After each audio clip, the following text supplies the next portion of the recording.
ごきげんよう、上川薫です。今回取り上げる話題は、中国で習近平は辞任せよ、習近平政権は退陣せよという抗議デモが中国各地で起こっていることについて取り上げていきます。通常中国においてはこうした抗議デモ、特に政権批判については厳しい監視下にあります。インターネット上ではそれに関連する動画の投稿や文章の公開などもあっという間にインターネット上で検閲の対象となって削除されるものです。もちろんその投稿主についても警察の監視の目が光ることとなります。ですが、今回は各地において抗議デモが発生したことにより中国も抑えきれない状況になっています。一体なぜそのような事態へと発展しているのか、今回はそのことについて見ていきましょう。それでは関連ニュースをどうぞ。習近平は退陣せよ。抗議行動、上海や北京など中国各地で相次ぐ。新型コロナウイルスの感染拡大を封じ込める中国政府のゼロコロナ政策に対する国民の反発が強まり、26から27日に上海市や北京市など中国各地で抗議行動が相次いだ。SNS 上では住民らが習近平国家主席の退陣を要求する場面の動画が拡散している。中国の街頭で最高指導者が直接批判されるのは極めて異例で、抗議はさらに広がる可能性がある。上海の大規模な抗議行動は中心部のウルムチで起きた模様だ。新疆ウイグル自治区ウルムチ市で24日夜起きたマンション火災の犠牲者追悼のために住民らが集まったとみられる。この火災では地元当局の封鎖措置のために住民の退避や消火活動が遅れたと指摘され、反発が広がっていた。この件に関しても動画が拡散していて、燃え盛る建物の中から出してくれと助けを呼ぶ声があるんだけれども、建物それ自体は封鎖されているために周りの人たちも助けようにも助けられないといった状況になっていました。消火活動や救助活動も明らかに遅れており、住民が生きたまま焼かれてしまったというわけです。そのような強烈な隔離措置がなければ、本来であれば逃げ出せた人たち、つまり死ななくて済んだ人たちがたくさんいたはずだという思いがゼロコロナ政策で隔離されていて、多くの不満を持つ人たちに火をつけることとなったのです。抗議する動画では若者らが習近平は退陣せよ、共産党は退陣せよとシュピレヒコールを上げた。現場近くにいた女性によると、周辺は車両通行止めとなり、大量に動員された警官が抗議の参加者を取り囲んでいたという。現場の周辺には歴史的建造物やカフェが多く、普段は散策を楽しむ人々で賑わうが、午後には多くの警官が人々に目を光らせ、花を手向けようとする若者を制止していた。首都北京市では27日夜、市中心部に100人を超す若者らが集まった。多数の警官が警戒に当たる中、若者らは自由が必要だ、上海頑張れと規制を上げ、行き交う車がクラクションを長く鳴らして賛意を示していた。若者らが労働家、インターナショナルや中国国歌を歌って抗議の意を示した。抗議に参加した会社員の男性は、人権や自由を犠牲にしたゼロコロナ政策にはもう我慢がならないと憤っていた。アメリカのウォールストリートジャーナルによると、北京市では26日夜にも複数の地域の住民が封鎖された居住区から出てデモを行ったという。AFP 通信は27日、州市の母校、清華大学でも多くの学生が抗議の声を上げたと報じている。SNS 上では全国各地の大学で学生らの抗議が伝えられている。習政権はこれまで強権手法で体制批判を抑え込んできたが、反発が表面化し始めている。官製メディアは各種の抗議行動について報じていない。国内の SNS では抗議に関する動画や書き込みが次々と削除されており、習政権は不満の高まりが各地で連動することを強く警戒している。中国本土では26日の新規の市中感染者が約39,500人となり最多を更新した。感染者は増加傾向が続いており、習政権が住民の不満の背景にある厳しい移動制限を大幅に緩和するのは困難とみられる。習近平政権はゼロコロナ政策を現在でもなお継続しているわけですが、それにもお金がかかります。しかし、巨額な負担は北京政府だけではなく地方政権も揺るがしている状態です。中国の街角 PCR 次々と有料に、ゼロコロナの柱も地方財政が悲鳴。中国で地方政府が負担している新型コロナウイルスの無料 PCR 検査が有料化される事例が増えている。街角で受けられる大規模な検査は感染を徹底して封じ込めるゼロコロナ政策を支える柱となってきたが、長引く流行で地方財政を圧迫、政策への反発が根強い中、国民に負担を転嫁する動きが進めば一層不満が高まりそうだ。中国では都市部を中心に多くの自治体が5月以降、街角に無料の検査スポットを多数設けてきた。公共交通機関やスーパーなどを利用するのに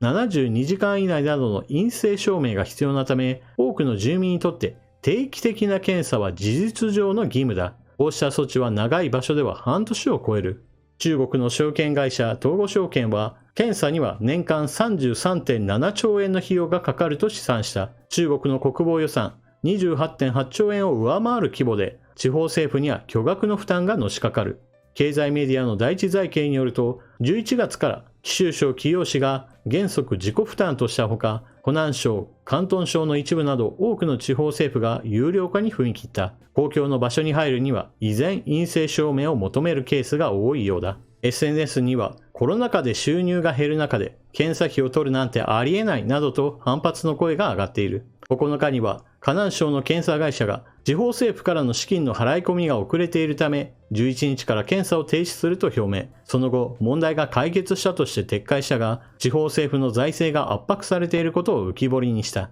検査それ自体は民間企業が請け負っているわけですが、そのための検査費用はどこから出ているかといえば政府であり、その政府がお金が出せなくなったということは明らかにお金を工面するのにももはや限界が近づいていることを意味します。中国においては現在もなおゼロコロナ政策が継続して行われています。そのためにどこかの施設に入るにも陰性証明書が必要ですよとなって、そのために無料の検査所が設けられました。無料の検査所はあくまでも政府からお金をもらう形で検査をしていますから、政府の方にお金がなくなるとこの政策そのものを維持することも難しくなるわけです。しかし、そもそも地方政府の方にもお金が潤沢にあるというわけではありませんから、最終的には有料化へと踏み切り、しかし制度としてはゼロコロナ政策が残っているので、みんなからお金を取りますよ。しかし、これがいつまで続くかは誰にもわかりません。もしかしたら、習近平体制が続く限りずっとそうかもしれないなどという不満がたまることとなるわけです。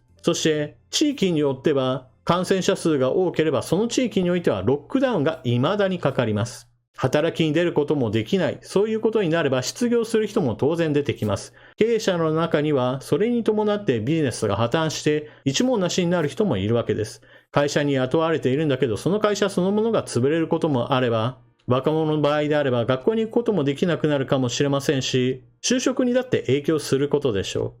移動制限が大幅にかかった地域においては、ありとあらゆる産業がダメージを受けることとなります。地域によっては苛烈な隔離措置が取られるために、新型コロナとは関係なく亡くなる人たちもたくさん出てきます。感染者がいるぞという地域において、建物の出入り口を政府当局者らが釘で打ち付けて外に出られないようにしてしまったり、定められた時間外に出かけていようとした人物を袋叩きにする映像なども以前から何度となく住民らによって撮影され、インターネット上に出回ったりもしています。そうしたわけで不満に思っている人たちはたくさんいるわけですが、そこに見落としてはならないポイントが一つあります。今回習近平体制に対する批判を声を上げている人たち、その中心の年齢層は若者たちです。なぜこれらの人たちなのかといえば、それは政権が本格的に鎮圧にかかった時に一体何が起こるのか、そのことについて知らない人たちが多いからではないかと言われています。例えば日本国内においてはこうした政権批判が中国国内で起きると第二の天安門を連想する人たちがいます。実際過去においては民主化運動を行おうとしてそのために命を失う人たちもたくさんいました。しかしそうした抗議活動の結果何が起こるかについては中国国内においては封印された歴史であり、インターネット上で調べても出ないし、書籍なども当然のように全て検閲された上で廃棄されています。出版禁止ですし、そのような類の本を出版しようとすれば、それに伴って当局者に逮捕され、闇へと葬られることも別に珍しいことではありません。それは中国本土だけではなく、まだ中国本土に飲み込まれていない段階での香港などでもそのような事例はたくさん起きていました。ですから、若ければ若いほど、政権に対する批判の声を上げてもどうなるかについて、その恐ろしさを分かっていないがために自由を求めて声を上げているのではないかというそうした心配の声も上がっているのです。そのため若者たちが抗議の声を上げている一方において、それよりも上の世代の人たちが果たしてこうした抗議活動に加わっているかについてはあまり期待しない方が良いでしょう。抗議の声を上げることによって自分たちが捕まってしまうと分かっている人たちは、若者たちの抗議活動に賛成の意を陰ながら示していたとしても、彼らの活動にどんどんと加わるような活動は広がらないかもしれないのです。では、今後中国政府はこのような抗議活動に対してどのような反応をするのか、主だったものについて解説しましょう。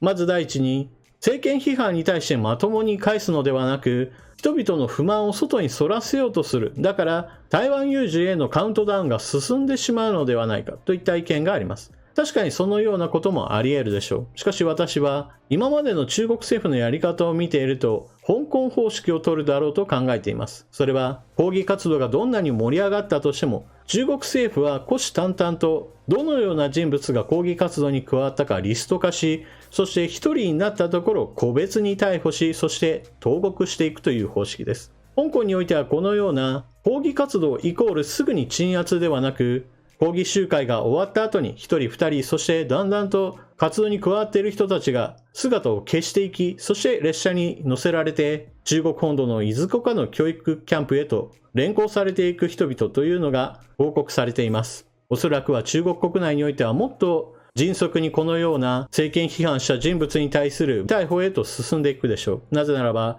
香港よりも中国本土の方がより本格的な監視網が備えられています。通りのあちこちには監視カメラが複数備えられており、それらが顔認証システムと紐付けられているため、一体誰がどこで何をしていたか、それが中国政府にとっても非常に分かりやすく情報として蓄積されるのです。しかし現代においてはそのような参加者をどんどんと逮捕していくということ、それ自体が結局のところ中国政府がやましいことをしていることの証明をすることであり、どんなに検閲を厳しくしたとしても中国政府のやっていることについてはどんどんと悪用を広めることにつながっていくことでしょう。